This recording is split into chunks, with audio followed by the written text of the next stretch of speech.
I love me some rolly ball games. Today, we'll be taking a look at three particular ones: BallBoi, Dark Roll, and Roll, in no meaningful order, with no real relevance because I feel like it.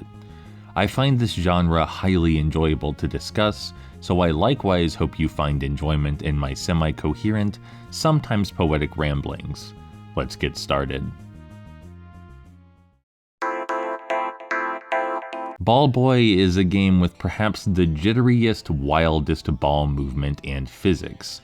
It's nigh uncontrollable, but not quite, and it compels you to go with the flow and embrace chaos. Try to move with the erratic nonsense instead of fight it, you know? Stop trying to push against the inevitable. It's got this gorgeous minimalist art style as well. The landscapes have like this pleasing pastel color, and the evocative pixel art draws to mind, like simplistic, fantastical representations of what we see in the everyday world. It's abstract stuff, but it's beautiful. Because the movement is so erratic and so crazy, every twitch you make matters. There are multiple pathways, and a simple flick of the stick can send you flying from one pathway to another.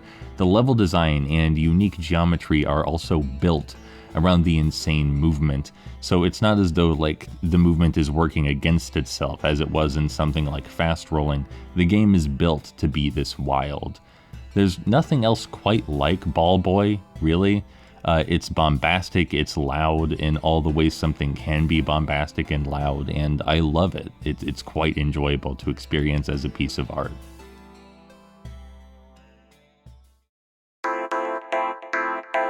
Dark Roll is a game which is dark, both literally and romantically.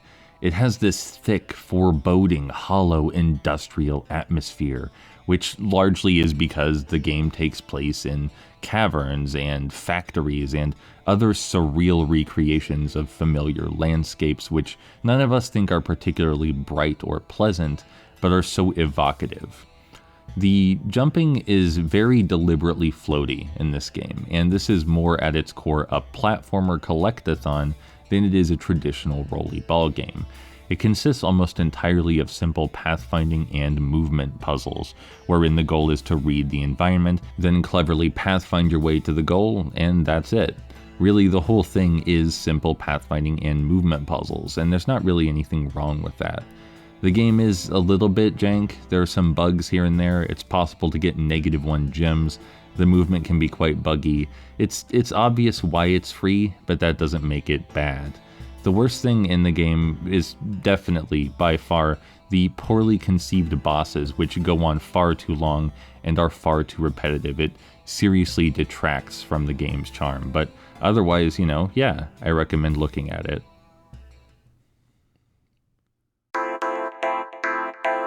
Roll is an isometric rolly ball game where the ball doesn't go where you point it. You may press up, but instead the ball's going to move uprightish. It's one of those games where the movement is relative. The hazards are simple, but balancing the tight movement with the relatively strange control scheme means there's little room for error, and even though these obstacles would otherwise be completely flaccid, completely simple, easy to overcome, the combination, right? The combination is what brings out the depth. And I certainly don't think there's anything wrong with the game having deliberately challenging controls. I quite like the pink and white contrast. It adds a simple, vibrant flavor to the graphics, gives it a bit of personality that would easily be missing otherwise, especially given how minimalist it all is. The level designs are varied, short, and they often reincorporate old concepts in new creative ways, which, that's what you want from a traditional challenge-focused game like this. It's short, but it does the best it can with what it has, and I'm not sure what more you could ask of a video game than that.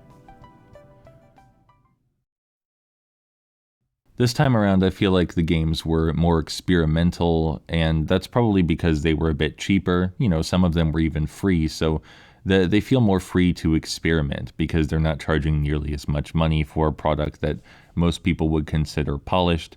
But these have been some of my favorites just because, this was a good round. It's nice to see some things that aren't easily compared to genre pillars.